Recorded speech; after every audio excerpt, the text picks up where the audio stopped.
KBS 열린 토론.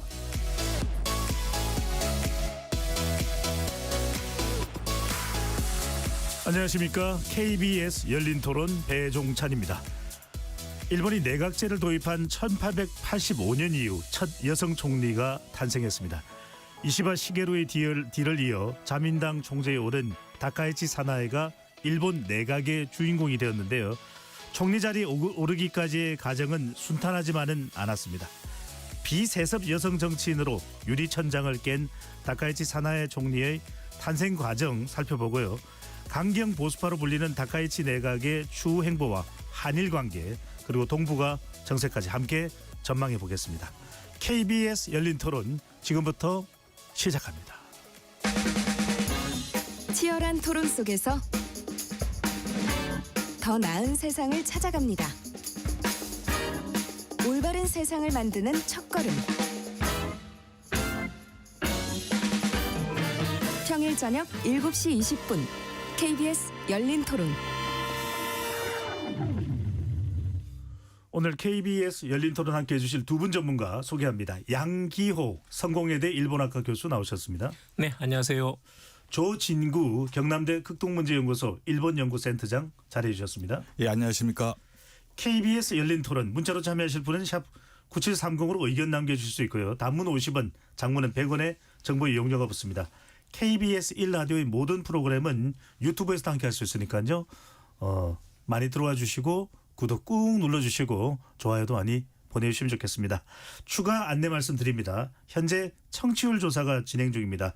02번으로 시작되는 전화가 오면 꼭 받아주시고 KBS 열린 토론 잘 듣고 있다는 답변도 꼭 부탁드리겠습니다.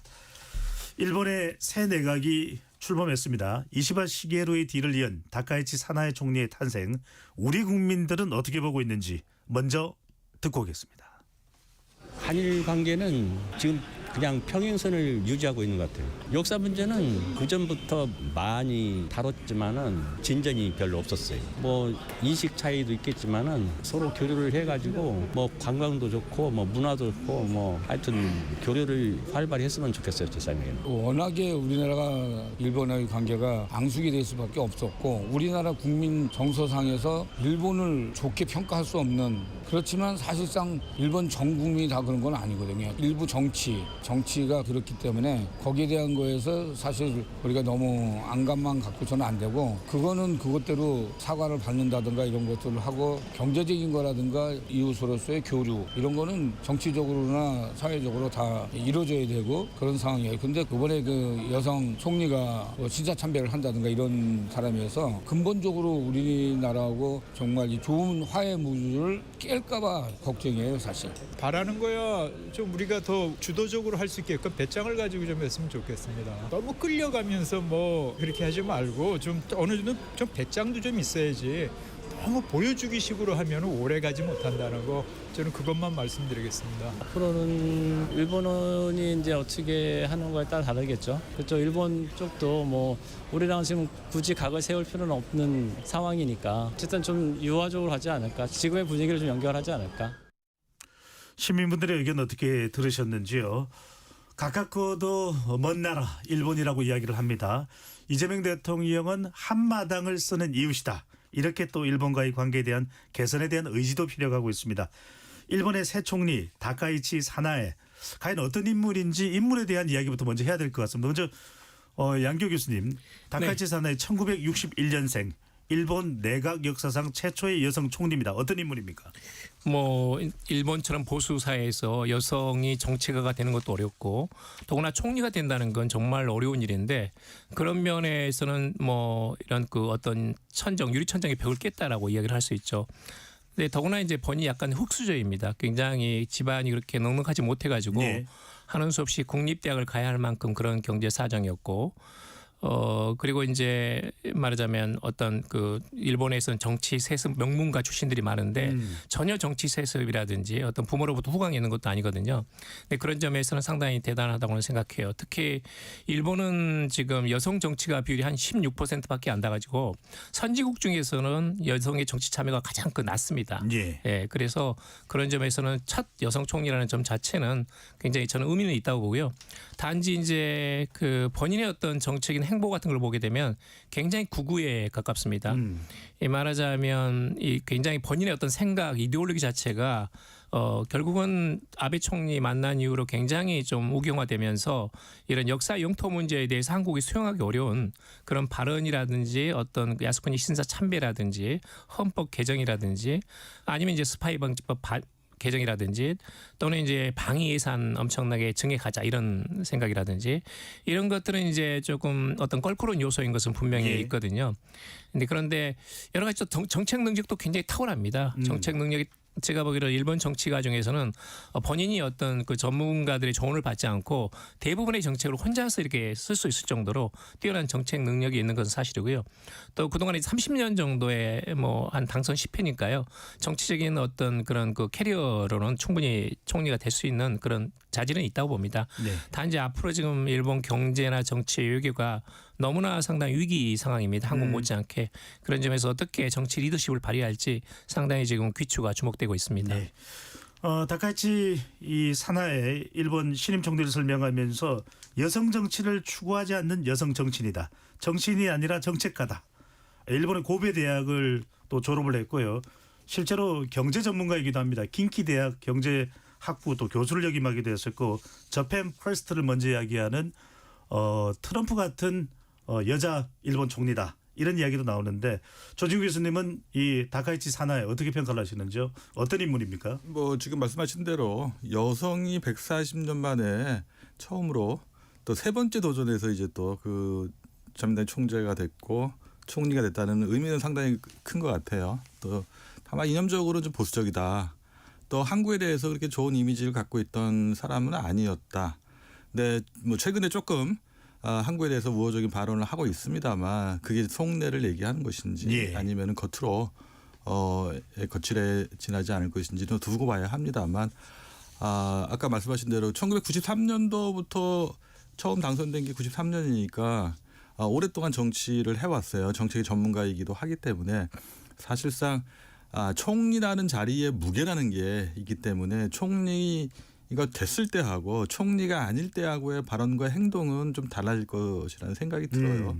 그리고 또 하나는 아베도 마찬가지인데 뭐 여성 아베라는 말이 좀 있기도 할 정도로 아베의 어떤 뭐랄까요 그 촉망을 받았던 후광을 받았던 정치가라고 할 수도 있는데 그렇다면은 뭐가 다르고 뭐가 같을 건가다 한번 좀 생각해 볼 필요가 있어요. 근데 예. 역사 문제도 그렇고 어쨌든 간에 일본 내 보수 세력을 설득하는 데 있어서 아베만큼 적절한 인물이 없었다 하는 게 중론인 것 같아요. 그렇다면은 뭐 다카이치 총리의 경우도 뭔가 있을 때 그 보수적인 사람들 보수 진영의 그 의견을 좀 대변하기도 하지만 그 사람들을 또 설득하는 역할을 할 수 있다면은 네.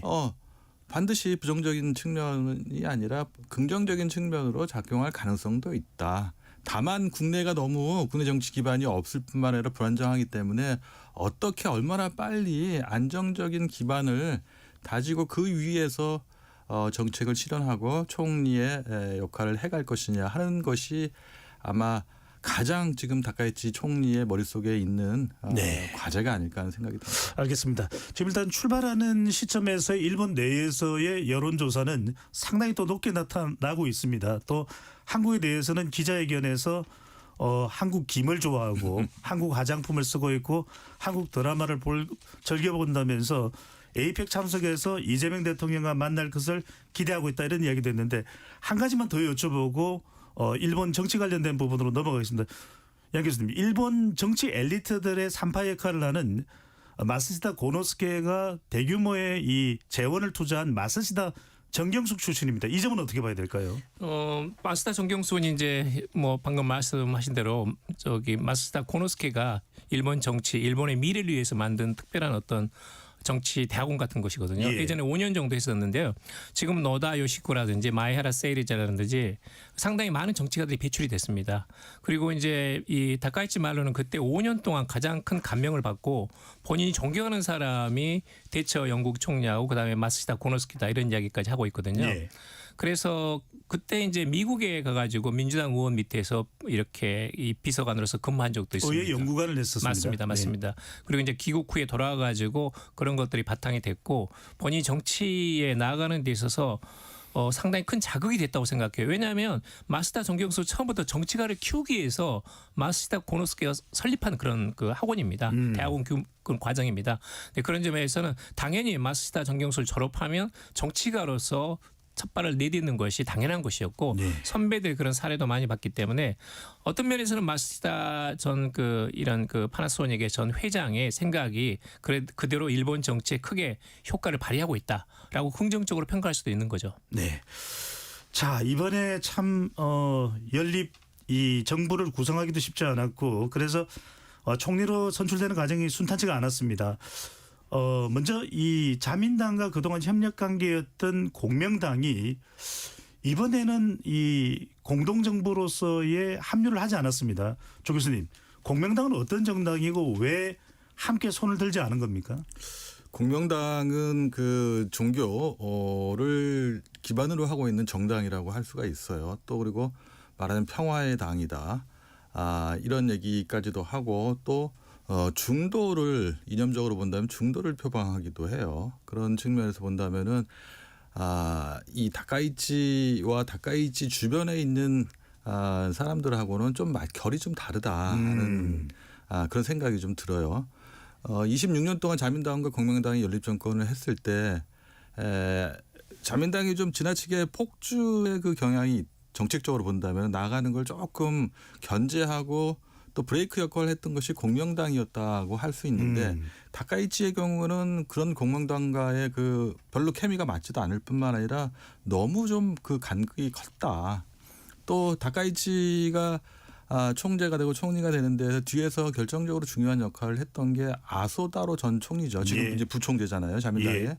이 아소하고 또 공명당의 관계도 별로 좋지가 않아요. 그런 의미에서 뭐 역사 문제다 아니면은 연립 정권의 문제다 정치 개혁이다 이런 거 중요하지만 더 중요한 거는 아마 사람과 그 정치가로서 인간과 인간의 관계 생각 이런 거 차원에서 본다면은 다카이치와 다카이치 주변에 있는 사람하고 공명당하고는 기본적으로 맞지 않았다라는 측면이 좀 어떻게 보면 더 강하지 않을까 하는 생각이 좀 들어요. 저는 개인적으로. 예.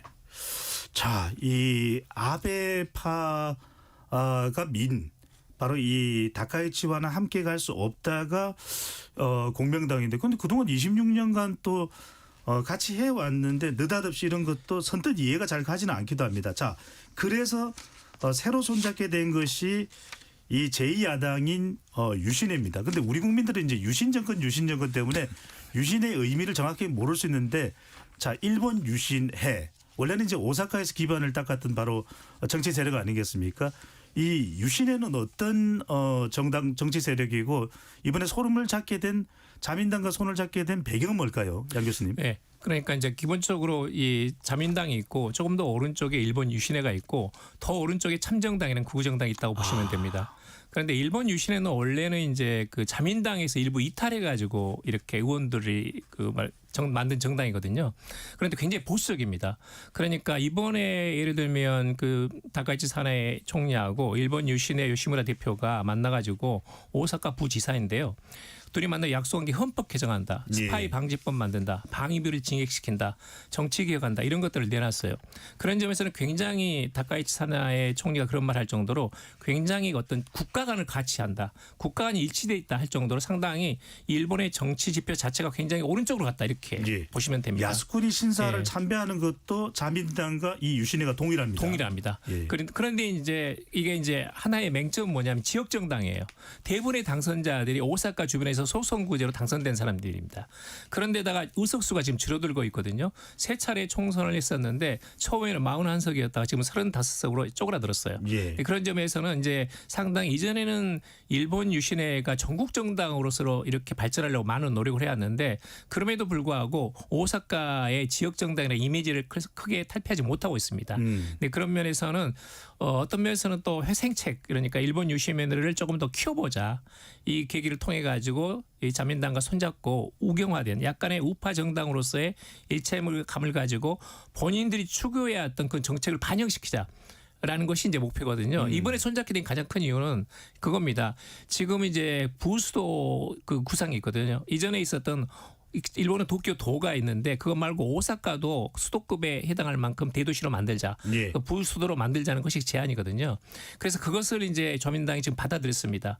그다음에 이제 국회의원 정수를 삭감하자라는 것인데 이건 잘 이제 이해가 안 될지 모르겠지만 지금 일본 국민들이 국회의원 숫자가 많아가지고 이 세금 낭비가 심하다는 인식은 있어요. 중의원 참의원을 10% 줄이자는 맞습니다. 아닌 줄이자는 거죠? 아니죠. 지금 이제 50석을 비례구를 줄이자는 건데 사실은 이것은 어떤 정치 비전같이 돼 있어요.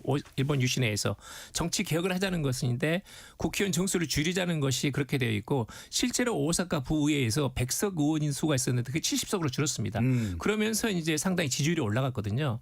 그래서 앞으로도 이것을 통해 가지고 하려는데 문제는 뭐냐면 공명당 같은 데가 제일 크게 피해를 입습니다. 비례 의석이 많기 때문에. 그래서 여기에 대해서는 굉장히 저항이 심하기 때문에 지금까지는 어떤 면에서 아까 조진구 박사님 말한 것처럼 자민당을 견제하는 공명당의 어떤 그런 중도 정당이 있었는데 평화 정당이 있었는데 지금은 일본 유신회나 자민당이나 굉장히 우파 쪽으로 갔거든요. 그러니까 이것을 견제해 줄 만한 세력이 지금 굉장히 말하자면 줄어든 겁니다. 그리고 나서는 훨씬 더 선명해진 게 대립축이 선명해졌어요. 자민당 일본 유신회 또는 참정당 같은 우파 세력 그리고 일본 민주당과 공명당 같은 리버럴 세력 여기에 대한 어떤 이런 대립축 같은 것이 분명히 선명해졌습니다. 그럼 이 대립축을 넘어서 가지고 정치적 리더십을 발휘하면 다카이치 총리는 오래 가는 것이고 예. 그렇지 않으면 불과 몇 개월도 못 가고 단기 정권으로 끝날 또 총리가 바뀌는 그럴 가능성도 있습니다. 아하, 여기 굉장히 중요한 거 양 교수님 말씀하신데 어쨌거나 유럽도 대체적으로 그렇지만 지금 일본도 우양우해서 가고 있다. 바로 이 말씀 주시는데 지금 오사카를 제2의 수도로 만들자는 게 바로 이 유신회가 오사카 기반을 하는 이유이기도 한 거죠. 맞습니다. 네. 자, 그런데 조 교수님 이 중의원 의석수 분포를 보더라도 점점 자민당의 위세 또는 자민당과 연립정부를 구성할 수 있는 정당의 세력도 좀 약해지는 성격입니다. 맞습니다. 자민당의 인기가 떨어지는 이유 어떻게 봐야 될까요? 기본적으로 자민당이 이 정치 자금 문제를 둘러싸고 불투명했다. 비리가 생긴 거에 대한 국민들의 불신. 또 그거를 좀 해결을 하라고 했는데 진상도 제대로 규명하지도 못하고 정치 자금 문제에 관한 개혁적인 방안도 내세우지 못했기 때문에 국민들의 불신은 그대로 남아 있었던 게 아마 가장 크지 않을까 하는 생각이 들어요. 또 26년 동안 자민당이 공명당과 연립정권을 하지 않으면 안 되는 좀 정치적인 동학도 있다. 예를 들면은 자민당의 경우는 고정표가 있지는 않습니다. 물론 농촌과 도시 혹은 뭐 대기업이라든가 이런 단체를 지지 기반으로 하고 있지만 공명당처럼 명확하게 창과 속과 가까이라는 명확한 지지 기반을 갖고 있는 정당은 아니거든요. 그렇기 때문에 아까 말씀하신 도 나왔습니다만 이 비례에 있어서 혹은 지역구에 있어서 공명당이 자민당 후보가 나오는데 후보를 내지 않고 지원을 하는 지원 사격이 없으면은 자민당 후보들이 당선될 가능성이 적기 때문에 자민당으로서는 공명당의 지지가 상당히 크다. 최근에 어떤 공명당이 이제 연립에서 이탈하고 나서 그런 언론에서 보도가 많이 있었습니다. 만약에 공명당이 없는 상태에서 선거를 치렀을 때 예. 자민당의 의석이 어느 정도 떨어질 것이냐 했더니 적게는 25석, 많게는 45석까지 떨어질 수 있다.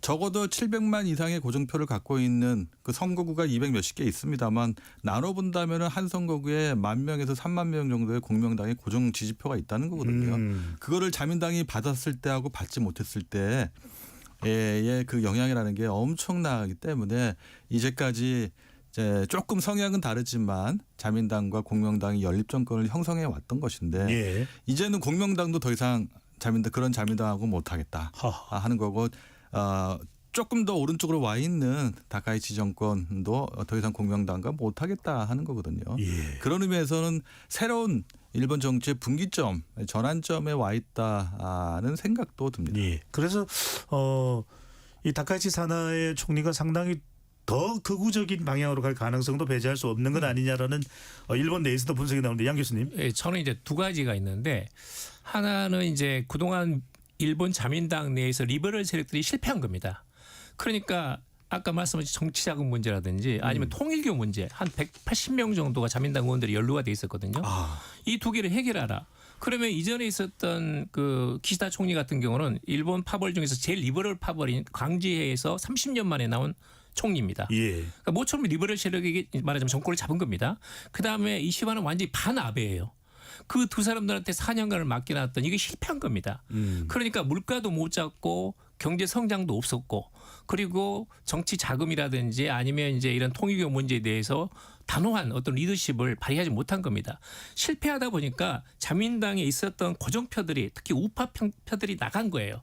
그래서 입헌민주당의 의석이 늘어나고 국민민주당 의석이 늘어나고 그다음에 참정당이나 신생정당이 구구정당이 굉장히 커진 겁니다. 예. 그러니까 이제 그 표가 분산되다 보니까 자민당원들이 그러면 앞으로 이걸 자민당을 어떻게 살려야 될 것인가 이거 죽을 수도 있는데 그러다 보니까 구구지만 우파지만 확실하게 이전에 아베 같은 경제 성장이라든지 아니면 우파 노선 또는 이제 국가관이라든지 헌법 개정이라든지 그런 걸 확실하게 대신해서 해줄 수 있는 우파 리더가 누구냐? 결국은 뭐 여자 아베라고 불리는 다카이치 사나밖에 없다라는 겁니다.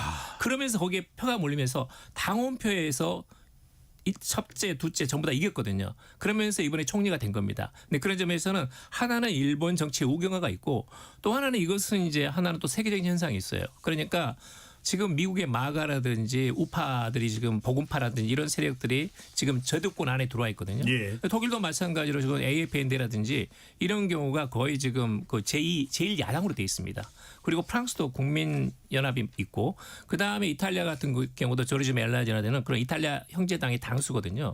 그러니까 어떤 우파 트렌드라는 것은 글로벌한 현상이고 그것이 드디어 이제 일본에 왔다라는 겁니다. 근데 거기에 대해서 우리가 좀 더 주목할 필요가 있다라고 저는 생각해요. 그런데 조 교수님 자민당의 인기도 떨어졌고 이번에 이제 공명당도 떨어져 나가면 야당까지 똘똘물 치면 중요한 가반을 차지해서 총리를 만들어낼 수도 있는데 왜 야당이 결집을 해서 정권 교체 마치 이전에 민주당이 정권 교체를 이뤄낸 것처럼 하지 못하는 이유는 뭡니까? 뭐 야당이 좀 결이 좀 비슷하면요 하나가 돼가지고 정권 교체를 하겠죠. 입헌민주당과 국민민주당은 원래 이제 구민주당에서 떨어져 나온 건데 조금 더 결이 달라요. 그렇기 때문에 중요한 정책에서 일치가 되지 않으면 함께할 수 없다는 게 국민민주당의 다마키 대표의 얘기거든요. 또 일본 유신에는 아까 말씀드렸듯이 이 두 정당에 비하면은 가장 또 오른쪽 보수적이거든요. 하하. 야당이기는 한데 또 거기에서 너무 스펙트럼이 다양하다. 그러니까 산술적으로 얘기하면은 이 세 당에 떨어져 나온 공명당까지 합치면은 정권 교체가 가능하죠. 그런데 이 네 개의 정당의 색채가 너무 다르다. 그렇기 때문에 숫자 노름을 통해서 자민당을 무너뜨리기 위해 정권 교체를 위해서 하는 거는 바람직하지 않다라는 게 뭐 명목상으로는 이유예요. 예. 더 중요한 거는 아까도 뭐 반복적으로 얘기가 나왔습니다. 자민당 정치의 종언이라는 건 결국 어떻게 보면은 정치 불신을 초래한 돈의 문제, 정치 자금의 문제거든요. 공명당이 이번에 연립에서 이탈하겠다고 선언한 것도 공명당이 자민당한테 다카이치 사나의 총재한테 제안했던 것을 받아들이지 않았다는 거예요. 그런데 그에 비해서 유신회에서는 사실상 그걸 받아들였다. 자신들이 원하는 정책과 맞교환을 한 형태예요. 그러니까 예. 정치자금이라는 게 뭐 개인한테 우리가 말하는 정치자금 기부하는 거는 가능한데 예를 들면 기업이나 단체 헌금을 받을 것이냐 말 것이냐. 근데 기업이나 단체 헌금이 누구한테 할 것이냐. 당에 중앙본부에 할 것이냐 아니면 도도부현이라는 지역이 있죠. 거기에 할 것이냐 아니면은 사실상 일본 자민당의 경우는 국정에 선거를 하고 있는 국회의원들 이외에 지역에 있는 의원들도 후원회가 있어서 기부를 받을 수가 있어요. 그게 한 7, 8천 개 된답니다. 자민당의 경우는. 그렇기 때문에 한꺼번에 그걸 다 못 받게 되면은 자민당 자체가 성립이 안 될 수가 있어요. 하하. 그렇기 때문에 그거를 알고 있었던 인지도 모르죠. 그렇기 때문에 일본 유신회는 자기 자신들의 정책을 실현하기 위해서 가장 자민당이 취약한 고리였던 점을 잠깐 피하고 눈 감아주고. 그러면서 네. 자신들이 하고자 했던 국회의원 정수 삭감이라는 거 일종의 좀 물타기라고 할 수 있고요. 논점을 흐리는 거라고 할 수가 네. 있긴 한데 그런 거를 통해서 자신들의 목적을 달성하고자 하지 않았나. 그렇게 해서 연립정권이 탄생하지 않았나. 알겠습니다. 그런 생각합니다. 그런데 이렇게 유신회와 결합된 모습을 보면 유신회도 야스쿠니 신사를 참배하고 또 유신회도 방위비 정강을 강조하고 이러면은 찰떡궁합처럼 보이기는 합니다만 공명당에서는 국토교통상을 이 공명당 출신이 맡으면서 이른바 이 강내 입각까지 하면서 협력을 한 반면 유신회는 지금 우리는 입각하지 않겠습니다라고 이야기를 하고 있거든요. 그럼 다 단단한 결속이 될까요? 아니요, 그것은 굉장히 불안합니다. 그게 이제 이 다카이치 내각의 불안정의 가장 큰 요소 중에 하나거든요. 그런데 왜 그러면 각 내 협력을 가지 않느냐? 지금 다카이치는 총무 대신하고 이제 2개 자리를 일본 유신에 주겠다고 했는데 그걸 네. 거절한 겁니다. 근데 이유는 뭐냐면 일단은 이 내각에 들어가게 되면 사인을 해야 됩니다. 그럼 공동 책임이 돼요. 만약에 2명의 대신이 들어갔다고 했을 경우에는 가그 결정한 다음에 거기 사인을 해야 되거든요. 그러면 그 책임, 정책의 최종 결과에 대한 책임은 일본 유신에도 동시에 안는 겁니다. 아하. 근데 그건 싫은 거예요. 그러니까 이 지금 소규모 정당이 대정당하고 붙었을 경우에는 대부분의 경우는 소멸됩니다. 왜냐하면 거의 비슷해지면서 독자성이 색깔이 약해지거든요. 근데 그걸 피하면서 일단은 각 외 협력을 하면서 우리가 요구하는 정책은 그대로 반영을 시키고 우리가 책임질 일은 안 하겠다. 하면서 대신은 보내지 않는 거예요. 그 대신 이제 전반적으로 이제 국가 같은 것이 공명당보다는 훨씬 일본 유신회하고 이 자민당하고 가깝습니다. 케미가 잘 맞네요. 케미가 잘 맞고 특히 다카이치는 가장 우파기 때문에 거기서는 일본 유신하고 같이 갈 수 있는 부분이 많거든요. 그리고 이제 구체적으로 자기들 정책을 반영시키는 데 있어서는 예를 들면 이런 거 있거든요. 사회보장비를 너무 젊은 세대들이 많이 부담하다 보니까 일본은 의료보험비가 비쌉니다. 또 소득세도 비싸고 해서 그걸 줄여달라 하니까 그것도 전부 다 받겠다고 한 겁니다. 근데 그런 점에서는 상당히 제가 보기로는 어떤 면에서는 국가가는 맞는데 구체적으로 본다면 약간 야합에 가깝다. 그리고 일본 유신은 언제든지 떠날 준비가 돼 있다. 만약에 우리가 원하는 대로 정책이 제대로 반영되지 않을 경우에는 가계 협력은 언제든지 끊기가 쉽거든요. 그건 언제든지 그냥 더 이상 하지 않겠다고 선언하면 그날 끝나는 겁니다. 예. 근데 그럴 경우에는 지금 자민당은 무려 37석이나 과반수가 부족해요. 근데 그럴 경우는 또다시 다카이치 내각이 붕괴할 수도 있습니다. 자, 그런데 아까 이 유신회와 협력을 한 것이 유신회라고 하는 이 정치 세력이 기반을 두고 있는 오사카를 제2수도로 만든다. 또 의원의 정수를 10%씩 각각 줄인다. 중의원, 참의원 그리고 2년간 소비세율을 인하한다. 그런데 뭔가 지금 자민당 내에서는 이런 조건 왜 합의해줘? 반발하는 내용이 나온다면서요? 그렇죠. 어떤 내용입니까? 금방 말씀드린 대로 일본 유신회는 오사카를 기반으로 하고 있어요. 또 중요한 지난 선거에서 보면은 오사카 지역에 선거구가 19개 정도 있는데 19개 전부 다 일본 유신회가 이겼어요. 자민당도 지고 공명당도 한 석도 얻지를 못했거든요. 그런 의미에서 본다면은 자민당 오사카에 있는 자민당의 경우는 오사카를 전부 다 일본 유신에 넘겨준 거 아니냐라는 생각을 할 수도 있어요. 또 하나는 우리하고 좀 다른 점이 있는데 지역구에서 떨어졌다 하더라도 비례에서 당선, 이 비례 부활이라는 제도가 일본에는 특이하게 있어요. 그래서 비례 부활을 통해서 오사카에서 당선된 의원이 있을 수가 있어요. 그렇다면은 오사카를 기반으로 하고 있는 일본 유신회와 자민당이 선거구를 어떻게 할 것이냐. 거기까지 합의가 된다면은 정말로 연립정권이라고 할 수 있지만 아마 금방 말씀하신 대로 경우에 따라서는 합의한 정책을 이행하지 않는다고 해서 언제든지 일본 유신회가 나갈 수가 있고 또 선거구의 조정이까지 얘기하지는 않았을 거예요. 일본 유신회 급하지 않고 예. 자민당의 경우는 급한 상태에서 일단 연립정권을 형성하는 거죠. 그런 의미에서 다카이치 이 총리에게 가장 중요한 취급하는 과제는 일본 유신회뿐만 아니라 다른 소수 정당 혹은 무소속의 의원을 끌어들여와서 과반을 유지할 수 있는 태세를 만들 수 있냐 만들지 못하냐에 정권의 운명이 달려 있다. 예. 라고 이렇게 말할 수 있지 않을까 생각이 듭니다. 이게 숫자가 부족하는 게 일종의 중과부족 현상인데 자 유신회와도 더 끈끈한 것도 필요한데 양 교수님, 우리가 잘 알고 있는 제1동포 흥건 문제로 일본 정치권에서 살짝 삐거덕게 했던 마에하라 세이지가 지금 유신의 소속 아닙니까? 네. 근데 지금 이 마스시다 정경숙 출신이고 일본의 또 교토대학을 졸업했고 정말 엄청난 엘리트인데 자, 이 마에하라 세이지하고 연계하면 좀 더 단단해질 수 있는 거 아닙니까? 아니 문제는 자민당도 파벌이 많은데 일본 유신회가 두 개로 거의 쪼개져 있어요. 아, 그래서 이제 마에하라 파벌이 있고 마에하라는 이제 민주당 계열입니다. 예. 그런데 원래 일본 유신회는 자민당에서 이탈한 의원들이 조금 더 보수적인 의원들이 만든 거예요. 이시하라파도 있겠네요. 그렇죠. 그러니까 이제 여기 그 마에하라파는 뭐냐면 민주당 내에서 우파들이고 그리고 자민당에서 더 우파들이 모여가지고 만든 정당이 일본 유신회예요. 일본 유신이라는 그런 그 오사카 지역을 공동으로 해서 만든 거거든요. 당사도 그쪽에 있습니다. 네, 그렇죠. 그리고 이제 지금 오사카시나 오사카푸나 거기를 전부 다 유신회 쪽이 장악하고 있습니다. 그래서 겉으로 보기에는 이렇게 지역 정당으로 탄탄한 것 같은데 속으로 보면 어떠냐? 그 안에가 굉장히 두 개의 세력이 대립하고 있거든요.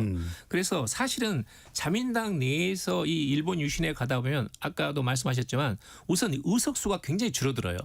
그러니까 공명당이 소선구제에서 자민당 의원한테 투표를 하고 그리고 비례구는 공명당한테 해 주십시오. 한 게 자민당하고 공명당이 선거 협력하는 중요한 요인이었거든요.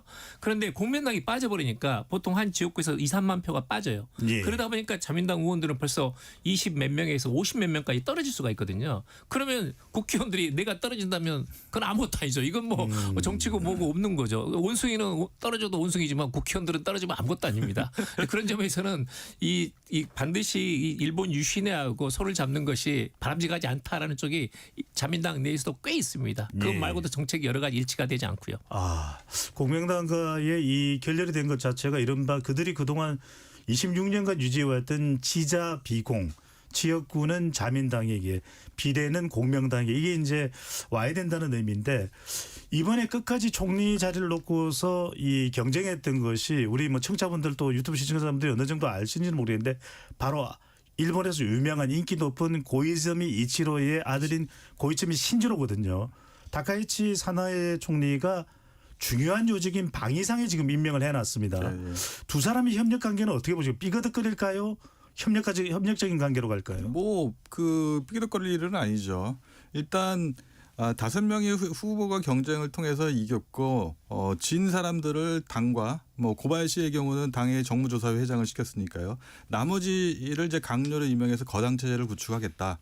그걸 통해서 자민당이 하나가 돼 있다. 완팀이다 하는 거를 보여주고 정책을 이제 실행해 가겠다 하는 거를 이제 보임으로써 국민들한테 지지를 얻겠다 하는 거일 수 있겠죠. 네. 그리고 고이즈미 전 그 주니치로 전 총리의 아들 고이즈미 신지로 사실상 이 뭐랄까요 다카이치 총리하고 고이즈미 방위상의 아버지 주니치로하고도 관련이 있어요. 그 예전에 고이즈미 총리가 아버지가 총리를 할 때 우정 민영화 방안이라는 거를 이제 제시한 적이 있어요. 불량 채권 등이 문제가 됐을 거예요. 네, 그래서 민영화 한다고 했을 때 거기에 반대했던 사람들이 떨어져 나간 거거든요. 반대했던 의원들이 그 출마하는 지역구에 소위 말해서 자객을 보내서 저 사람들 떨어뜨리겠다라고 한 적이 있어요. 자객 공천이었습니다. 그렇죠. 그 자객 공천으로 발탁된 사람이 다카이치였어요. 그렇기 때문에 고이즈미계하고 다카이치계는 또 뗄래야 뗄 수 없는 그런 관계가 있을 수 있고 또 고이즈미의 경우는 외교 안보 역대의 중요한 자민당의 그 의원들 가운데 총리가 된 사람들이 했던 직책을 보면은 중요한 게 뭐 내각 관방장관도 있고 당에서는 간사장도 해야 되지만 내각에서는 외교 국방이라는 게 중요하지 않습니까? 맞습니다. 그래서 그런 의미에서 이 고이즈미에게 방위 문제, 국방 문제를 경험할 수 있는 그런 좋은 계기가 됐다는 차원에서 본다면은 협력의 여지도 충분히 있다고 생각을 합니다. 트럼프 대통령은 바로 이 총리로 이제 확정되자마자 바로 축하 인사를 보냈습니다. 일각에서는 이 다카이치 사나에 총리가 영국의 전 대처 총리 또 일본 내부로는 이제 아바타 미국의 트럼프 대통령과 상당히 닮아 있다 이런 이야기를 하는데 여자 아베로 불리는 또 특별한 이유가 몇몇 있을 것 같은데 좀 설명을 해주신다면요. 우선 하나는 이제 아베의 어떤 그 우파적인 성향. 있어요. 그러니까 야스쿠니 신사를 아베도 참배를 했거든요. 그리고 다카이치도 헌법 개정. 그러니까 아베하고 다카이치는 똑같은 게 헌법 개정, 야스쿠니, 그다음에 방위력 증강, 그다음에 어떤 스파이 방지법이라든지 또는 지금 또 비슷한 게 경제 정책에서 적극 재정이에요. 돈을 풀더라도 이걸 일본 경제를 성장시키자는 쪽이거든요. 그러다 보니까 지금 제2의 뉴 아비노믹스라고 그래요. 다카이치 산하에서 산하의 노믹스라도 부르는데 뉴 아비노믹스라고도 부를 정도로 그런 점에서 굉장히 일치해요. 그런데 결정적인 차이가 있습니다. 결정적인 차이가 뭐냐면 아베는 4대째 정치 명분가고 그리고 카리스마가 대단해요. 그리고 임기 내내 선거에서 계속 이겼습니다. 그러다 보니까 8년간 집권한 거예요. 근데 그리고 이제 우파이다 보니까 그런 점이 이 트럼프 대통령하고 케미가 잘 맞아요. 그런데 지금 다카이치는 요소야대예요. 그리고 지금 이 상태로 간다면 1년도 못 갈 가능성이 매우 높습니다. 그리고 이 트럼프 대통령의 이렇게 스타일을 보게 되면 상대방이 정치적인 권력을 가지고 안정돼 있는 걸 좋아합니다. 그건 김정은도 마찬가지고 푸틴도 마찬가지고 뭐 시진핑도 마찬가지고 그래야 대화를 할 수 있다고 생각해요. 권력이 불안정한 상태에서 대화는 할 수 없잖아요. 그러니까 그런 스타일에서는 우선 약간 다카이치는 아직 몰라요. 그다음에 실행력이 있어야 됩니다. 약속한 것을 반드시 지키고 실행하는 비즈니스 마인드가 있거든요. 근데 그런 점에서는 다카이치는 지금은 제가 보기로는 약속은 많이 하는데 실행하기에는 리더십도 부족하고 이 아베는 이 카리스마도 있고 아우라도 있고 이게 완전히 금수저고 여기는 완전히 흑수저고 예. 정치 리더십도 부족하고 또 일본에서 보수적인 사회에서 또 여자이기도 하고 여자 정치가이기도 하고 그런 점에서는 케미는 맞아요. 그냥 우파이고 어떤 면에서 구구에 가깝고 그런 점에서 미국으로서도 뭐 방위비를 더 늘리겠다 하고 있으니까 그런 점은 케미는 방향성은 맞는데 과연 인간적인 케미가 맞을지 저는 이제 28일 날 이렇게 2박 3일간 도쿄에서 미일 정상회담이 있으니까 그때 한번 이제 서로 간에 얼굴을 익힌 다음에 이게 계속 갈지 아마 여자 아베인 다카이치로서는 아베하고 트럼프가 가지고 있던 케미를 자기가 다시 한번 부활시키겠다. 그런 생각이 굉장히 강하죠. 그런데 그만큼 지금 넉넉하지는 않습니다. 우선 내부 리더십도 약하고 그다음에 미일 간에 5,500억 달러 투자한다는 거 있잖아요. 그거 지금 일본은 트럼프는 전부 다 현금이라고 그러고 성금이라고 그러는데 여기는 말도 안 된다. 그 현금도 아니고 대출 보증이고 일종의 마이너스 통장이고 그것은 성금이 아니다 이렇게 생각하고 있거든요. 네. 그런 점에서는 이 통상 간의 관세 협정도 제대로 안 돼 있어요. 그래서 그건 앞으로 이제 미국 쪽에서 한번 여러 가지 이야기를 하면서 대화를 하면서 케미가 될지 안 될지는 저는 그러면 케미가 맞을까 안 맞을까 방향성은 맞겠지만 케미 맞기는 쉽지 않을 거다 이렇게 네. 봅니다. 이따가 뭐 트럼프 대통령과의 관계는 또 이제 2부에서 다뤄보긴 할 텐데 방금 전에 양기호 교수님 말씀하신 부분에 대해서 조 교수님 어떻게 보시는지요? 기반은 약한데 자꾸 이제 언론의 이 보도 내용을 보면은 우경화될 거다. 다카이치도 굉장히 좀 극우적 성향이 있다. 기반이 약한데 우경화된 정책을 강력하게 또 힘있게 추진이 가능할까요? 뭐 기반은 약하다는 게 여러 가지 의미가 있습니다만 아베의 경우는 아베파, 그 전에 이제 뭐 호소다파, 모리파 이렇게 거슬러 올라갑니다만 파벌의 기반을 두고 있었잖아요. 뭐 금수저이기도 하지만, 근데 다카이치의 경우는 무파벌이었어요. 사실상 당내에 정치적인 기반이 없었고 그렇기 때문에 그럼에도 불구하고 아베에 의해서 발탁돼서 자민당에서 정무조사회장을 하고 또 총무상도 하고 했다는 거는 그 나름대로의 힘은 정책적인 능력은 있다는 거거든요. 그렇기 때문에 정말로 정치적 리더십을 발휘할 수 있느냐 없느냐 하는 거는 지금부터 그녀의 손에 달려 있다라고 할 수 있을 것 같아요. 네. 그렇기 때문에 아까 초반에 제가 말씀드렸던 것처럼 지금 중요한 거는 가시적인 성과를 어떻게 낼 수 있을 것이냐. 국민들이 지금 기대를 하고 있기 때문에 물가가 비싸다. 근데 임금은 오르지 않고 있다. 국민들이 어떻게 좀 해줘라 하는 게 그 목소리가 다카이치 총리에겐 들려오고 있거든요. 그런데 그거에 대해서 정말로 의미 있는 성과를 짧은 시간 내에 낼 수 있느냐 없느냐 하는 것과 더불어서 아까 처음에 말씀드린 것처럼 그런 정책을 펴기 위해서는 역시 안정적인 정치 기반이 필요하다. 연립정권 지금 과반수가 되지 않기 때문에 어떻게 해서든지 과반수를 만들려고 하는 노력을 하지 않을까 하는 생각이 들어요. 그래서 일단 과반수를 만든 상태가 이룰 수 있느냐 이루지 못하느냐 하는 거에 자신의 리더십이 걸려 있다고 생각한다면은 정책을 펴면서 한쪽에서는 그런 다수파 공작, 과반수를 이루려는 공작을 하지 않을까 각계격파를 하더라도 예. 하지 않을까 하는 생각이 들어요. 두 분 말씀을 들어보면 일단 다카이치 사나의 이 체제가 유지되려면 얼마나 이 연합 정부 형태를 공고히 하느냐, 또 기반이 없는 자민당 내 자신의 이 기반을 또 얼마나 지속할 수 있느냐, 이 점이 상당히 중요할 것 같은데, 자, 그 하나하나는 또 우리가 잠시 참여 안내 듣고 다시 돌아와서 더 이야기를 나눠보도록 하겠습니다. 자, 2부에 돌아오겠습니다.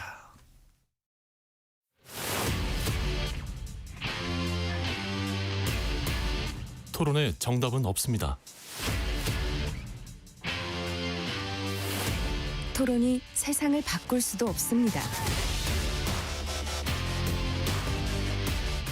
하지만 질문은 새로운 세상을 만들 수 있습니다.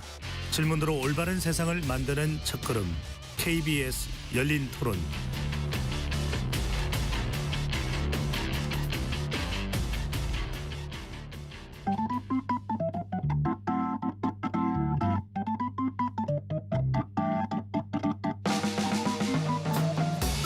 세상을 바꾸는 질문, 열린 토론이 시작합니다. KBS 열린 토론은 언제나 열려 있습니다. 단문 50원, 장문 100원의 유료 문자 샵 9730, 그리고 KBS 어플리케이션 콩으로 여러분의 의견을 남겨주세요.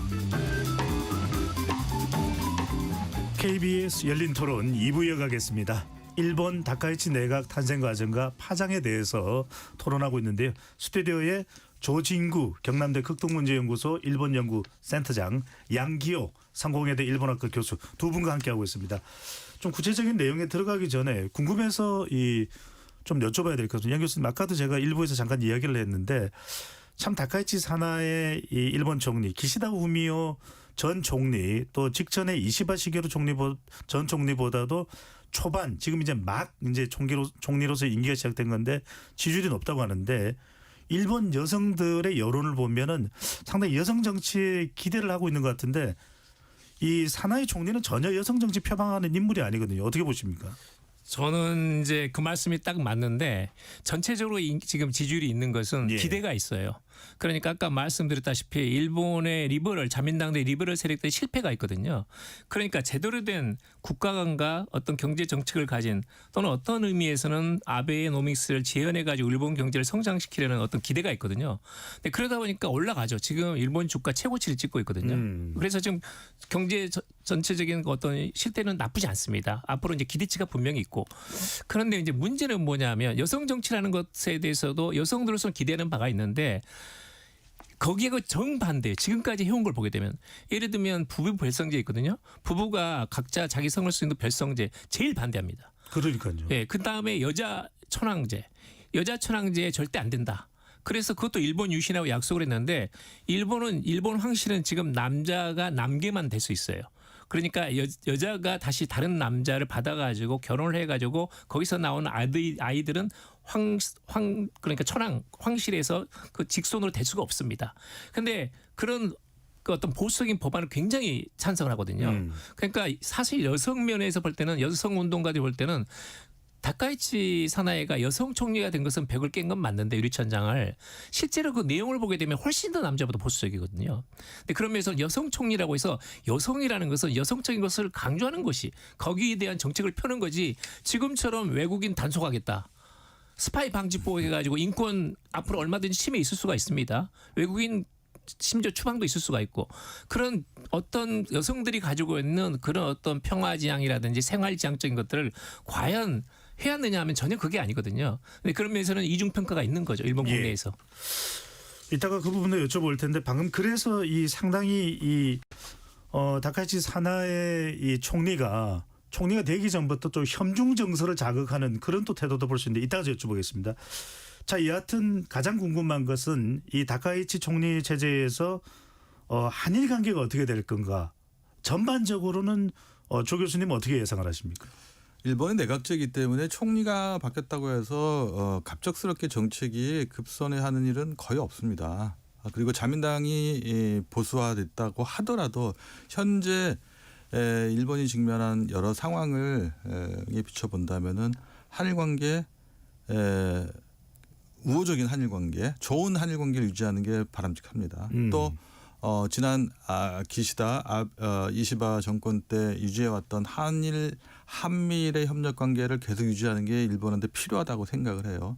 또 지금 미일 관계, 한미 관계가 상당히 어렵잖아요. 트럼프 2기가 출범하면서부터. 근데 트럼프의 입장에서 본다면 한일 관계가 악화되는 거를 원하냐? 꼭 그렇지 않을 거예요. 그런 의미에서 아까 뭐 야스쿠니 신사 참배가 계속 나왔습니다만 야스쿠니 신사 참배를 통해서 일본과 한국 간의 관계, 일본과 중국과의 관계가 악화되는 거를 트럼프는 원하지 않았을 거예요. 그러니까 뭐 조금 이상한 말이 되겠습니다만 다카이치의 경우도 총리의 경우도 트럼프 미국의 눈치를 좀 살살 보고 있을 가능성도 있어요.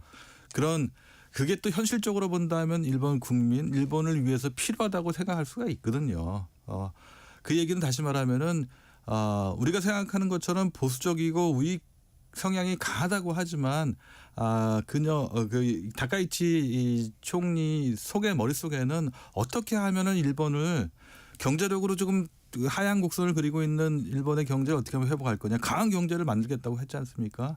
또 정치적으로 본다면 외교적으로 군사적으로 조금 더 강한 일본, 예전에 비해서 영향력이 좀 약화된 일본을 어떻게 해서 더 조금 영향력이 강한 정치력이 있는 국가로 만들 것이냐 하는 데 초점이 갖고 있다 한다면은 그거야말로 국민들이 원하는 지도자이기도 하고 또 그거를 강하게 추진할 수 있도록 국민들이 좀 도와줘야 한다. 뒤에서 백업해줘야 한다는 생각을 할 수도 있거든요. 예. 그런 것들을 염두에 둔다면은 아마 초기의 지지율을 생각하지 않고 국민들이 무엇을 원할까, 어떻게 하면은 나의 정치적인 리더십을 강화할 수 해갈 수 있을까. 그런데 좀 매진하고 있지 않을까 하는 생각이 듭니다. 아니 이제 이렇게 해석할 수 있는 이유는 기자회견에서 한국 김을 좋아하고 또 한국 화장품을 쓰고 있고 한국 드라마를 본다 하는 것은 에이펙을 앞두고 상당히 우호적인 발언을 하긴 한 것입니다만 일단 비교해서 한번 좀 여쭤보겠습니다. 양 교수님, 이시바 시게루 총리 때나 그 이전에 기시다 총리 때와 비교할 때 이 다카이치와 한국 정부와의 관계 더 좋아지겠습니까? 아니면 더 악화될 것으로 보시는지요? 단기적으로는 바뀌지 않는데 뭐 1년, 2년 가면 악화될 거라고 봐요. 왜냐하면 기본적으로 다카이치 사나이는 원래는 다카이치 사나이 처음에는 약간 민주당 계열이었어요. 그런데 아베를 만나고 나서는 굉장히 구구 성향으로 바뀌었거든요. 그게 지금 정치 30년 동안 계속 이어져 왔습니다. 자기 생각을 어떻게 바꿉니까 갑자기. 또 하나는 지금의 권력 기반이라는 것이 완전히 구구파니면 우파들이에요. 그러니까 이게 상당히 지금 참정당이 구구정당이지 않습니까? 외국인 배척한다. 그다음에 헌법 개정해야 된다. 또는 이제 뭐 전통과 역사를 중시해가지고 심지어 뭐 교육치가 이야기까지 나오거든요. 그런데 참정당을 지지하는 90%가 지금 다카이치 내각을 지지해요. 극우 세력이죠. 거의 극우 세력하고 거의 이익이 일치되거나 생각이 일치돼 있어요. 그러니까 하나는 자기가 지금까지 걸어온 정책인 행보하고 사상과 발언, 또 하나는 지금의 권력 기반. 왜냐하면 만약 이걸 놓친다? 이건 집토끼까지 나가게 되는 겁니다. 그러면 여소야대 상태에서 자민당이 더 쪼그라드는 거죠. 다음에 총선에서 참패한다? 그럼 바로 퇴진해야 돼요.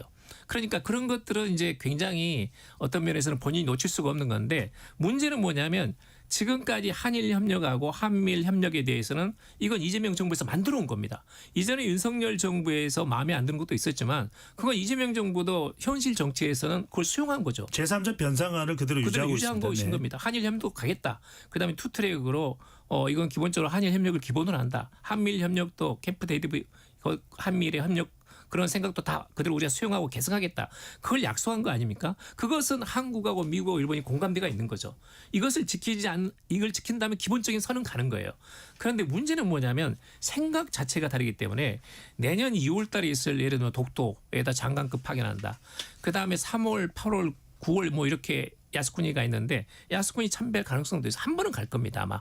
근데 그럴 경우에는 그야말로 한일 관계가 상당히 조금 어려워지죠. 그리고 특히 이제 우경화돼 있기 때문에 상당히 그 지금 내각 포진을 보게 되면 예를 들면 외무대신하고 있는 모태기 같은 경우는 한국하고 별로 안 맞아요. 케미가 아주 안 좋습니다. 아주 안 좋아요.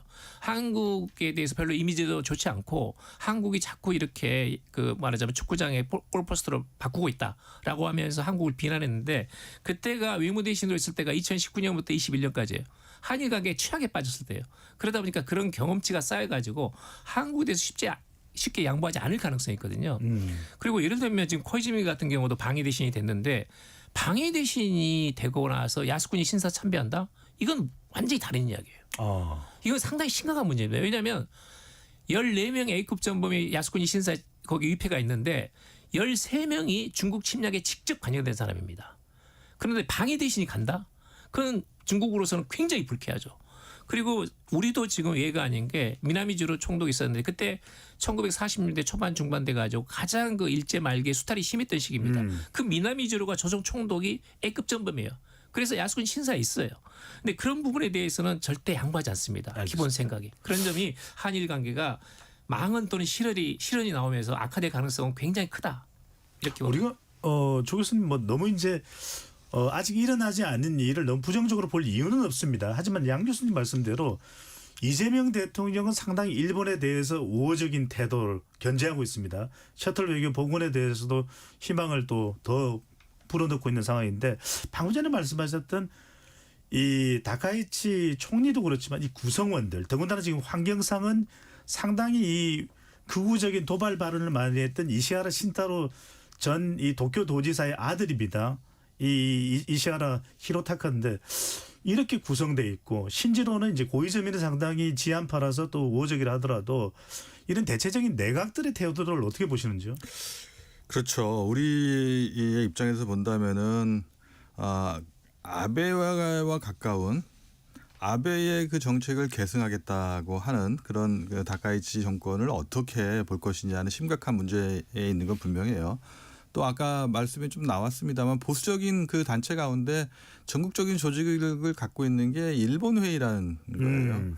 아베 내각 때 7년 8개월 동안의 내각 때 일본 회의에 소속되어 있는 국회의원들이 내각에 전부 다 포진되어 있었어요. 그래서 뭐 일본 회의 내각이다 이런 얘기를 했어요. 또 신도 정치연맹이라는 속에 이제 국회의원 뭐 간담회라는 모임이 있는데 이게 소위 말해서 신사본청 전국 각지에 있는 이제 신사하고의 그 뭐 밀접한 관련이 있는 단체의 지원을 받아서 하는 활동을 하는 이제 정치가들이 모인 그 단체가 또 있어요. 거기에 소속되어 있는 의원들, 내각이든 아니면 자민당의 집행부든 고위급 이제 뭐 간부들 진영에 양측에 공통으로 소속되어 있는 인사들이 상당히 많아요. 그렇기 때문에 그런 사람들이 정말로 우리가 원하는 방향으로 좀 자숙을 해줄지 아니면은 본색을 드러내서 조금 더 우리하고는 전혀 기대와는 다른 방향으로 갈지는 좀 두고 봐야 하겠지만 다만 그들이 갖고 있는 생각도 그게 한일 관계를 어떻게 망가뜨릴 것이냐 혹은 일본의 국익에 일본의 외교에 플러스가 될 것이냐 마이너스가 될 것이냐 또 사회적인 분위기 속 그 상황에서 어떤 파장을 일으킬 것인가에 대한 생각은 충분히 할 거라는 생각이 들어요.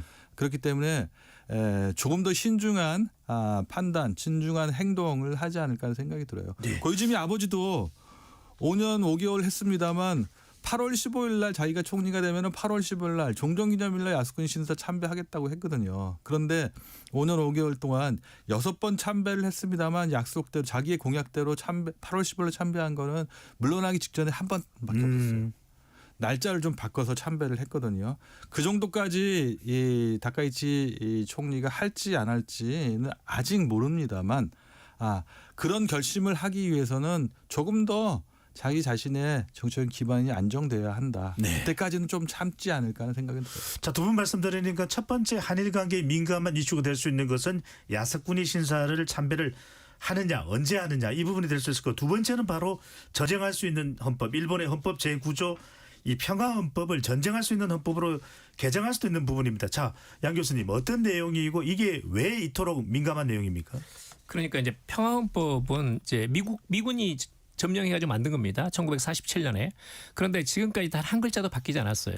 그런데 헌법 개정할 이유는 이제 물론 여러 가지가 있는데 그중에 대표적인 것이 이제 평화헌법의 구조거든요. 구조 1항 2항인데 그러니까 국제 분쟁을 해결하는 수단으로서 이 무력상을 영구히 포기하건다가 1항이고 1항의 목적을 달성하기 위해서 육해공공 기타 전투력을 군사력을 보유하지 않는다 이렇게 돼 있거든요. 그런데 이제 지금까지 자위대라는 것은 이것은 자기를 방어하는 것이기 때문에 이것까지는 괜찮다는 것이 이제 해석 기원이라는 거예요. 그런데 이것을 지금 일본 유신회하고 자민당 다카이치 사나의 지금 총리가 합의한 게 뭐냐면 헌법을 바꾼다. 구조 2항을 바꿔가지고 구조 1항 2항을 폐지하고 국방군을 둔다. 말하자면 우리 같은 지금 자위대가 아니고 군대를 두는 겁니다. 예. 그게 목적이고 그다음에 구체적으로 지금 어떤 걸 하고 있냐면 핵 추진 잠수함 지금을 만들 가능성이 있습니다. 이것은 분명히 평화헌법 위반입니다. 평화헌법은 전수방위 그러니까 먼저 공격을 당하면 방어하는 거지 먼저 타국을 공격할 수는 없어요. 그런데 핵추진 잠수함 같은 것은 또는 항공모함 같은 것은 타국을 충분히 공격할 수 있는 또는 장거리 미사일도 마찬가지고 이런 것들을 내포하는 겁니다. 그러니까 그것은 원칙적으로 지금 금지되어 있는데 그런 걸 지금 하겠다는 게 아닙니까? 그다음에 방위력 증강 지금 2%까지는 올리겠다는 겁니다. 지금 일본 국가 채무가 245%로 세계 최고입니다. 그러니까 1인당 국가 토탈 GNP의 245%예요. 2.5배가 국가 채무입니다. 그런데도 불구하고 앞으로 국채를 발행해가지고 계속 방위비를 올리겠다? 절대 쉽지 않습니다. 또 하나는 뭐냐? 이건 분명히 저는 할 것 같은데 지금 무기 수출에 대해서 굉장히 제한이 걸려 있어요. 일본은 평화법이기 때문에 이걸 풀 가능성이 있습니다. 근데 나는 하나 걱정되는 게 우리 지금 방위산업 K방산이 굉장히 세계적으로 굉장히 경쟁력이 있거든요. 예. 그런데 일본은 그 과학 기술력이 있기 때문에 이거하고 일본 정부가 적극적으로 밀게 되면 지난번에 허주에서 추수 데 이르는 그 한국산 또는 일본산 구축함이라든지 이 전투함을 수입하는데 우리가 밀렸습니다. 일본에. 그 상황이 앞으로 계속 전개될 수가 있어요. 아하. 근데 그게 사실은 우리가 한일 간의 경쟁에서 우선 상당히 불이익을 받을 수 있는 저는 그건 굉장히 큽니다. 그건 분명히 이야기를 하고 있거든요. 근데 그런 점에서는 이 평화헌법 개정이라는 것은 지금 상태에서 한일 간의 어떤 신뢰 구축, 중일 간의 신뢰 구축이 안 된 상태에서 일본이 일방적으로 군사력을 확장하고 헌법을 바꾸게 되면 동북아의 갈등 구도가 더 확장되는 거죠. 네. 그런 점에서는 지금 당장 평화헌법을 개정해서는 안 된다는 것이 그건 국내 문제긴 하지만 한국이나 중국이나 미국도 포함해서 그런 입장이죠. 네. 야스쿠니 신사가 한국과 또 중국 공이 관련된 일이라면 바로 이 평화헌법도 전쟁할 수 있는 헌법으로 개정을 시도한다면 우리하고도 굉장히 민감하지만 중국과도 민감할 수밖에 없거든요. 한국과 중국과의 관계에 이 전쟁할 수 있는 헌법으로의 개정 시도 어떤 영향을 줄 것으로 보시는지요? 아까 말씀을 드렸습니다만 나왔습니다만 그 자민당이 1955년에 결성이 되고 난 뒤에 당시라고 하죠. 당의 추구의 목적이죠. 최고의 가치가 헌법의 개정이에요. 근데 헌법의 개정이라는 게 쉽게 되냐 그렇지 않거든요. 헌법 개정안을 국회에 상정해서 3분의 2 중의원과 참의원에서 3분의 2의 승인을 얻어야지 또 헌법을 개정하는 게 아니에요. 그 개정안을 국민투표에 붙여야 하거든요. 그런 의미에서 몇 단계에 걸쳐서 허들이 있기 때문에 현재 상황에서는 헌법 그 개정을 위한 조문안을 만드는 것 자체도 어려울 뿐만 아니라 설령 만든다 하더라도 국회에 올려가지고 표결을 할 수 있는 상황이 아니에요. 아하. 그래서 먼 미래에나 있을 수 있는 가능한 얘기다. 다만 금방 말씀이 나왔습니다만 자위대를 군대로 볼 거냐 군대로 보지 않을 것이냐 하는 거는 좀 신학적인 논쟁이기도 해요. 사실상의 군대거든요. 자위대는. 그리고 아까도 말씀이 나왔습니다만 지난 2022년 12월에 국가안보 전략을 비롯한 전략무서를 개정하면서 5년 동안 43조 원을 국방비에 쓰겠다고 GDP 대비 2%까지 늘리겠다고 했거든요. 당시 한 1% 정도 되는 거를 5년 사이에 2배로 늘리겠다.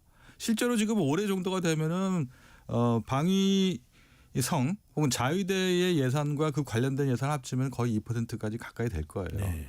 또 미국이 일본에 대해서 좀 더 큰 역할을 해라 하고 하면서 밀고 있는 게 한 3.5% 정도까지. 그러면은 지금의 2%에서 3.5%라는 것도 또 엄청난 돈이거든요. 그거 재원을 어떻게 할 것이냐, 국민들한테 어떻게 설명할 것이냐 하는 그런 문제가 있긴 해요. 네. 근데 그걸 통해서 일본이 정말 전쟁을 할 수 있는 나라가 될 것이냐, 혹은 그걸 하지 않는다고 해서 전쟁을 할 수 없는 나라냐 하면 또 다른 얘기예요. 조금 더 현재 갖고 있는 그 방위력이 강화되고 무엇을 위한 방위력인지 이게 말 그대로 미국이 지금 염두에 두고 있는 게 중국 견제의 경우거든요.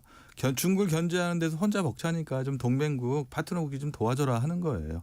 거기에 가장 앞에서 협력의 의사를 밝히고 있는 게 일본이기 때문에 일본은 어느 정도 미국에 요구하는데 가까이 갈 거예요. 또 중국도 대만, 일본은 가까운 대만에 대해서 무력을 사용해서라도 통일을 하겠다. 대만 유산하는 게 꼭 일본의 안보하고 직결돼 있다는 그런 생각을 일본 사람들이 하고 있는 상태에서 어느 정도 방위력을 늘리기 위해서 강화하기 위해서 방위비를 늘리는 것은 불가피하지 않냐 하는 생각도 국민들도 갖고 있다 하는 거죠. 바로 이제 민감한 지역이 되고는 이 대만에서 상당히 가까이 있는 곳이 바로 또 오키나와이기도 합니다. 자, 그런데 바로 이 부분입니다. 이 중국과 일본 관계, 이시바 또 기시다 쪽에서도 뭐 중국과의 관계가 뭐 아주 좋았다고는 할 수 없더라도 뭐 경색되는 정도는 또 아니었다고 볼 수 있는데 다카이치 총리 체제에서의 중일 관계 실제로 의원 시절에도 상당히 좀 협중 정서를 자극하면서 치고 올라왔던 것이 다카이치 사나이 총리의 좀 이력이 있기도 합니다. 중일 관계 어떻게 보십니까? 중국에서 일본을 바라볼 때 제일 중요한 게 있는데 하나는 야스쿠니고 하나는 대만 문제예요. 근데 대만 문제라는 것은 이제 중국의 어떤 그러니까 고유 그 내부 문제고 대만에 대해서 외국이 간섭하는 것은 내정 간섭에 해당한다 이렇게 보거든요. 그래서 이 문제에 대해서는 중일 국교 정상화 1972년부터 시작해가지고 한 4개 정도 문서가 있습니다. 공동 문서가.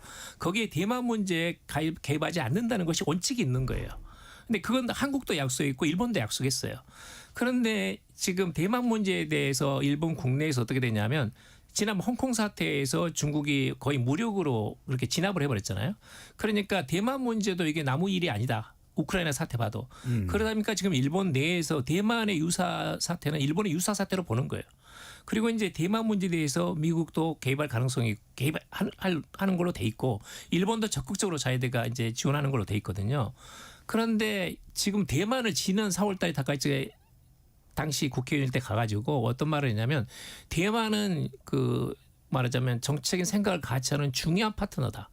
이런 이야기를 했어요. 그래서 중국에서 엄청 반발했거든요. 그런데 지금 방위비를 올리고 하는 것은 어떤 가장 중요한 건 뭐냐면 대만 사태입니다. 대만을 만약에 중국이 2027년 해가지고 침공 가능성도 있다고 하는데 불과 지금 2년 뒤 아닙니까? 그럴 경우에 현실적으로 주일미군하고 자위대가 어떻게 공동으로 막을 것인가에 대해서는 굉장히 많이 준비를 하고 있어요. 그런 엄청난 시뮬레이션을 하면서 그 오게임을 하고 있습니다. 그다음에 오키나와에서 멀리 떨어진 이시가키지마라든지 대만에 가까운 섬이 있거든요. 거기에 지금 자위대 기지들이 엄청나게 증강됐습니다. 그러니까 이런 노선들을 계속 강화시키는 거죠. 근데 그것은 중국으로 봐서는 상당히 긴장하고 경계가 할 수밖에 없는 문제고 야스쿠니 문제에 대해서는 지금 벌써 수차례 지금 이미 일본 내에서 중국 내에서 반발이 있었습니다. 그래서 중국과 일본이 약속한 것을 성실하게 지켜야 된다라는 것을 계속 강조를 하고 있어요. 그렇지만 이제 중국 내에서는 반응은 좋지 않다 이렇게 보시면 됩니다. 상당히 경색 전망이 나오고 실제로 지금 방위 대신이 된 고이즈미 신지로 이 지역구가 바로 요코스카이기 때문에 지금 미국 항공모함 한 대가 그게 지금 또 주둔도 하고 있습니다. 자, 이번에 또 하나가 궁금한 것은 북일 관계입니다. 지금 지난 22일이었죠. 북한이 화성 10일 다형으로 추정되는 미사일을 발사해서 내륙에 떨어지긴 했습니다만 상당히 지금 다카이치 총리가 지금 일본 소식통을 보면은 민감해하고 있거든요. 어떻게 봐야 될까요? 북일 관계, 다카이치 체제에서요. 다카이치 체제에서만이 아니라 지금까지 아베 이후에 모든 역대 정권에서 북일 관계에서 가장 중요한 거는 납치 문제 해결이다. 그리고 북일 국교 정상화하기 위해서는 납치 문제, 핵과 미사일 문제를 해결할 필요가 있다. 그렇게 할 경우에 과거 문제를 청산하고 과거 문제 청산이라는 거는 한일 협력 때 한일 국교 수립 때와 마찬가지로 경제 협력을 이제 북한에 하겠다 하는 거거든요. 그런 의미에서 본다면은 북한에게 장애물이 너무 많아요. 북일 관계의 개선이라는 측면에서 본다면은 또 이미 납치의 문제에 관해서 김정은의 아버지가 사과도 하고 또 피해자 또 가족들도 돌려보냈기 때문에 더 이상 남아있는 사람이 없다는 게 북한의 기본적인 입장이거든요. 근데 그거를 번복하면서까지 납치 문제 해결을 할 가능성은 없다고 생각을 해요. 또 방위력을 강화하고 있는 그 뒤 배경에는 중국 문제도 있습니다만 북한이나 러시아 문제도 있거든요. 북한이 핵을 6차례 핵실험을 하면서 지금 사실상 일본의 어떤 지역에도 북한의 미사일의 사정권 안에 다 들어있잖아요. 또 원전도 많이 있는 상태에서 핵을 사용하지 않는다 하더라도 만약에 북한과 군사적인 충돌을 할 경우 엄청난 피해를 입을 수가 있거든요. 그거를 억제할 수 있는 능력을 일본은 가져야 한다는 논리가 또 한쪽에 성립이 돼요. 그러니까 그러기 위해서라도 북일 관계를 개선하고 정상화시킬 필요가 있는데 지금 현재는 거의 모든 그 대화의 채널이 막혀 있어요. 근데 이제 오늘 뭐 제가 여기 오기 전에 잠깐 보니까 그런 얘기를 하셨더구만요. 그 납치 피해자의 가족들도 만나고 해서 납치 문제 해결을 위해서 노력하겠다. 이거는 이제까지 아까 방금 말씀드렸습니다만 모든 총리가 했던 일인데 네. 어떠한 계기를 가지고 어떠한 돌파구를 가지고 할 것이냐. 그러기 위해서 피해자와 가족들의 경우는 정상회담만이 북일 정상회담만이 납치 문제를 해결하는 길이다. 방법이다라고 하고 있어요. 그래서 네. 그러기 위해서 북일 간의 어떤 교섭이 이루어질 것이냐 이루어지지 않을 것이냐 하는데 관심이 모아지고 있습니다만 가까운 시일 내에 북일 간의 어떤 그런 정상회담을 위한 고위급 접촉이라는 게 이루어질 가능성은 알겠습니다. 별로 없다. 이전과 다른 뭔가를 아직까지 모색하거나 또 찾아보기는 쉽지 않다는 말씀을 드렸습니다. 시간이 이제 거의 뭐 1분 정도밖에 남지 않았어요. 양 교수님께는 이 점을 마지막으로 여쭤봐야 될 것 같습니다. 자, 트럼프 대통령이 27일부터 29일까지 일본을 방문합니다. 다카이치 사나의 일본 총리를 만납니다. 어떤 이야기를 할까요? 제일 중요한 것은 이제 관세 협상이죠. 관세 협상이고 방위부 문제니까요. 그다음에 이제 납치자 문제 같은 것은 분명히 있을 텐데 일단은 첫 만남이고 사실은 어떤 면에서는 지금 한국은 에이펙 정상회담 1박 2일이에요. 근데 도쿄는 지금 2박 3일이거든요. 그러니까 지금 가면 갈수록 미국으로서는 일본의 도움과 협력 또는 미일 동맹을 강화시킬 필요가 있습니다. 예. 그런 점에서는 먼저 지금 당면한 관세 문제하고 방위부 문제 이 두 개를 이제 원만하게 타결하면 아마 미일 간에 지금 다카이치하고 트럼프 간의 케미가 생겨날 가능성도 있죠. 예, 시간 조금 있는데 에이펙에서 한일 정상회담이 이루어질 전망입니다. 조 교수님, 이재명 대통령과 다카이치 총리 사이에 어떤 주제가 가장 핵심적으로 떠오를까요? 뭐 원칙적인 거죠. 한일 관계의 미래적인 관계를 위해서 열심히 소통하자. 그리고 어렵게 재개된 셔틀 외교를 복원해서 계속 자주 만나서 허심탄회하게 양국 간의 현안을 논의하자. 나는 충분히 그럴 마음이 있으니까 다카이치 총리도 허심탄회하게 우리 같이 한번 논의해가자. 이거밖에 더 없지 않겠습니까? 알겠습니다. 한일 관계는 어떤 방향으로 가게 될까요? KBS 열린 토론 이것으로 모두 마무리하겠습니다. 오늘 함께해 주신 양기호 성공회대 일본학과 교수, 조진구 경남대 극동문제연구소 일본연구센터장 두 분 말씀 고맙습니다. 네, 감사합니다. 감사합니다. 지금까지 KBS 열린 토론 배종찬이었습니다.